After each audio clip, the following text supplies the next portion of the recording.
ho, ho. Good evening, ladies and gentlemen, and welcome to Story Time by Santa. Sit back, relax, and enjoy these wonderful stories that Santa is going to read to you, your family members, and your children. I hope you have a wonderful time. And if you like, don't forget to subscribe to my channel. Santa loves you. Ho, ho, ho. Enjoy.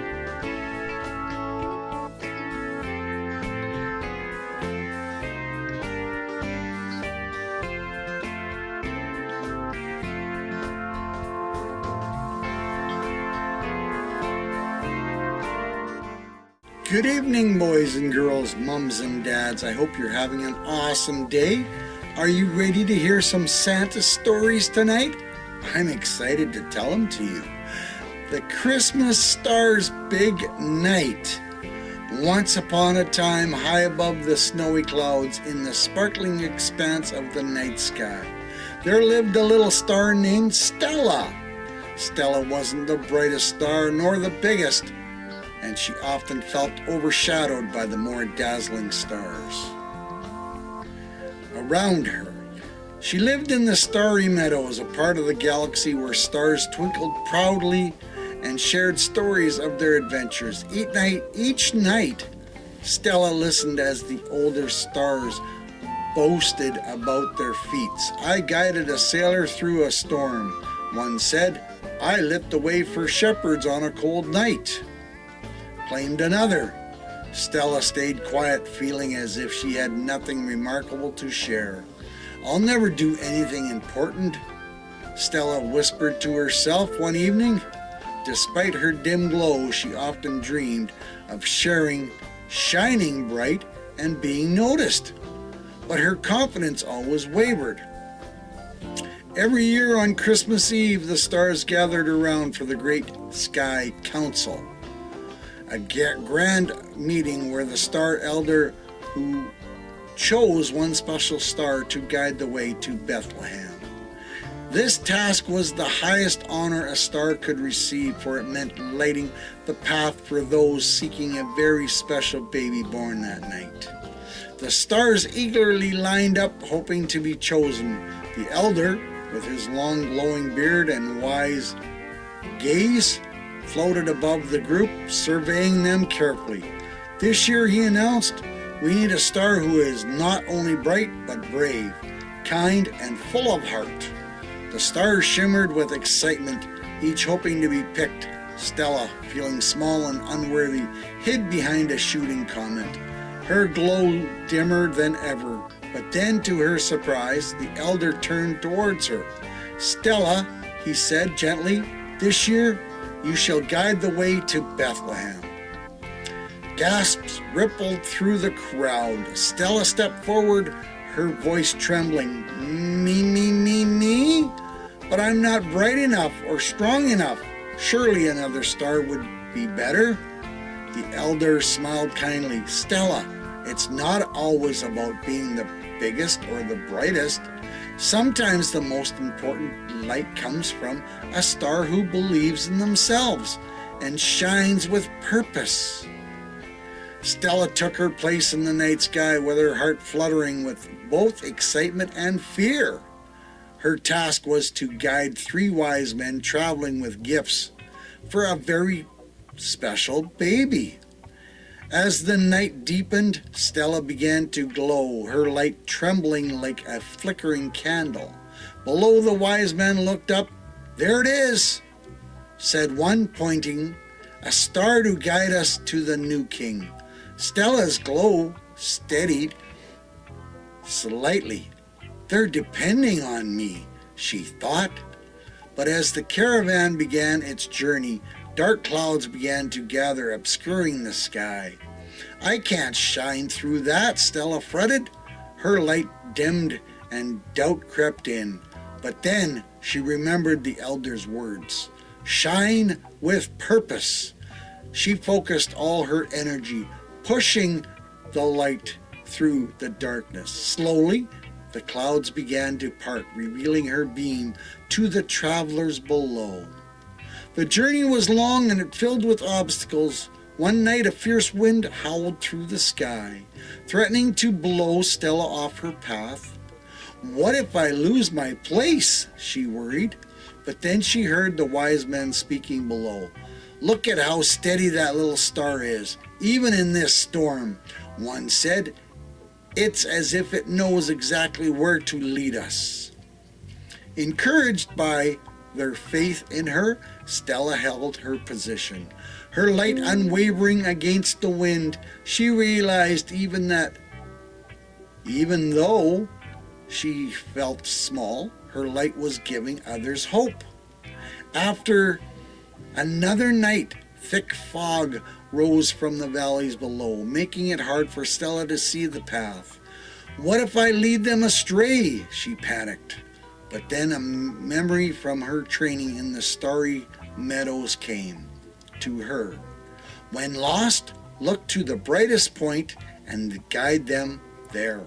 She spotted a glimmering peak in the distance and adjusted her light to lead the travelers safely forward. The wise men followed her faithfully, their trust in her glowing with every step. As they neared Bethlehem, Stella noticed that the lights of the city glowing below. For a moment she felt insignificant compared to the bustling lights of houses, candles, and lanterns. How can my little light matter among so many others, she thought sadly. But then a voice rose from the caravan. There's our guiding star, one of the wise men said, pointing to Stella. She's brought us here so far. Let's trust her to lead us the rest of the way. Hearing their words, Stella's heart filled with warmth. She realized that her light, no matter how small it seemed to her, had been a beacon of hope for others. Finally, Stella guided the wise men to the humble stable on the edge of Bethlehem. They looked up at her with gratitude, their faces alight with joy. Thank you, little star, one said. You brought us to the greatest gift of all. As a wise man knelt to present their gifts, Stella gazed down at the tiny baby lying in the manger. Her light softened, wrapping the stable in a warm golden glow. For the first time, she felt truly proud of herself. Here's a lesson. As the night came to an end, the star elder appeared beside Stella. You see, my dear, he said, it's not about how big or how bright you are. It's about the difference you make by shining where you're needed the most. From that night forward, Stella became known as the Christmas star, a symbol of hope, courage, and the power of believing in yourself. And every Christmas Eve, Stella shone a little brighter, reminding everybody and all stars and people alike that even the smallest light can guide the way in the darkest of nights. Here's the life lesson. Everyone has something unique to offer. By believing in yourself and focusing on helping others, you can make a difference, no matter how small you may feel. Wasn't that awesome? Wow! I hope your hot cocoa is still warm. The Nutcracker's Special Christmas. In a cozy little town nestled in a snowy valley, there stood a small toy shop owned by an old craftsman named Mr. Hugo. His shop was magical, filled with beautiful toys that came to life in children's dreams. Among the toy was a proud nutcracker named Nicholas. Dressed in a bright red coat with golden buttons and a shiny black hat, Nicholas had been Mr. Hugo's favorite creation, and every Christmas he was placed in the shop window to greet the townspeople as they passed by. But as much as Nicholas loved his spot in the window, year after year, he wished for something more. I don't want to sit here forever, he confided to the delicate porcelain doll beside him. I want to have an adventure, to make a real difference in someone's Christmas. The doll smiled kindly. Sometimes the greatest adventures find you when you at least expect them, she said. That Christmas Eve, a little girl named Clara entered the shop with her father. She had bright eyes and a warm smile, but there was a hint of sadness in her expression. Her father looked at Mr. Hugo. "I'd like to buy a special toy for my daughter," he said. Clara's gaze fell on Nicholas, the nutcracker. She whispered, "He's perfect." When Nicholas was placed in her hands, he felt a strange warmth. Clara's touch was gentle, and her eyes sparkled with delight as she cradled him close. "You'll come home with me," she said. "I'll take care of you." That night, Nicholas sat on Clara's nightstand, watching as she tucked herself into bed. He noticed that her room was simple and her stockings were warm, but there was something magical about her spirit. As the clock struck midnight, a soft glow filled the room. Nicholas suddenly felt a strange tinkling sensation. To his amazement, he began to move. His legs stretched, his arms flexed, and he jumped off the nightstand, landing softly on the floor. "Is this real?" he wondered aloud. Just then, Clara stirred in her bed. "Nicholas?" she murmured, rubbing her eyes. "Clara!" Nicholas exclaimed. "I don't know how, but I'm alive." Clara's face lit up with wonder. "It must be the Christmas magic," she said. "Nicholas, I've always dreamed of an adventure. Can we have one together?" Nicholas hesitated. He wasn't sure what kind of adventure they could have. But seeing the excitement in Clara's eyes, he nodded. "Let's go." Clara grabbed her coat, and together they slipped out of the house and into the snowy night. The world seemed different, more magical. Snowflakes sparkled like tiny diamonds, and the trees whispered secrets in the wind. As they wandered, they came across a glowing path that led to the enchanted forest, a place said to hold the spirit of Christmas. But the forest was in trouble. A mischievous mouse king named Mortimer had stolen the Christmas star, the magical ornament that kept the forest bright and warm during the holidays. "We must get it back," Clara said. Nicholas nodded bravely. "We can't let Christmas lose its light." The journey through the forest was no easy task. First, they encountered a river of ice. Clara hesitated, but Nicholas encouraged her. "We'll cross together," he said, holding her hand. Then they faced a group of chattering squirrels who blocked their path. "You can't pass unless you solve our riddle," one of them said. Nicholas thought hard and solved the riddle with Clara's help.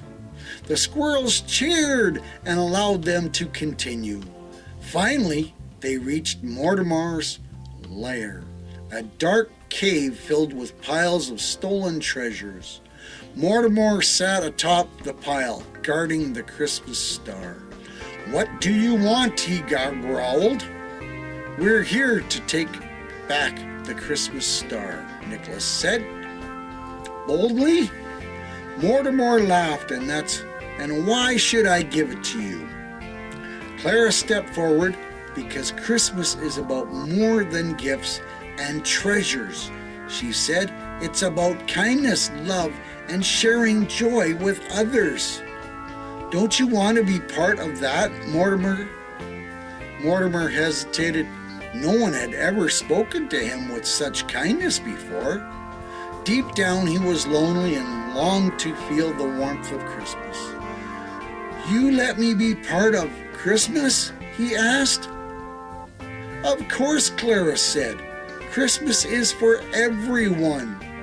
Moved by her words, Mortimer handed over the Christmas star. "Here," he said, "take it back to the forest. Make it shine again." Nicholas and Clara placed the Christmas star back at the top of the grand tree in the heart of the forest. As soon as they did, a brilliant light spread through the trees and the forest came alive with color and joy. Animals danced, snowflakes sparkled, and the air was filled with the sound of bells and laughter. Mortimer watched from the edge of the forest, smiling softly. Clara waved to him, and for the first time he felt a warmth in his heart that had nothing to do with treasure.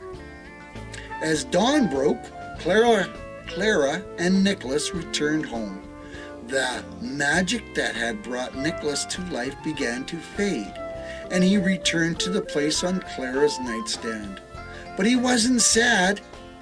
He had finally had his adventure, and more importantly, he had helped make a difference. When Clara awoke on Christmas morning, she hugged Nicholas tightly. "You're the best gift I ever could have," she whispered, and though Nicholas couldn't move or speak anymore, he felt her love and knew that this Christmas would always hold a special place in their hearts. From that day forward, Clara and Nicholas shared a bond that went beyond words. They learned that bravery, kindness, and believing in the magic of Christmas could create the most extraordinary adventures and bring light to even the darkest places. Wow! Wasn't that awesome? Here's the life lesson. True courage comes from kindness and believing in yourself. When you share love and light with others, you can create magic that changes the world. Wow. Thank you for spending some time with Santa. I sure enjoyed reading these stories for you. And if you like them, tell your friends. Invite some more people, because I would like to read these to everyone. Merry Christmas, and we'll see you again real soon. Santa loves you. Ho, ho, ho.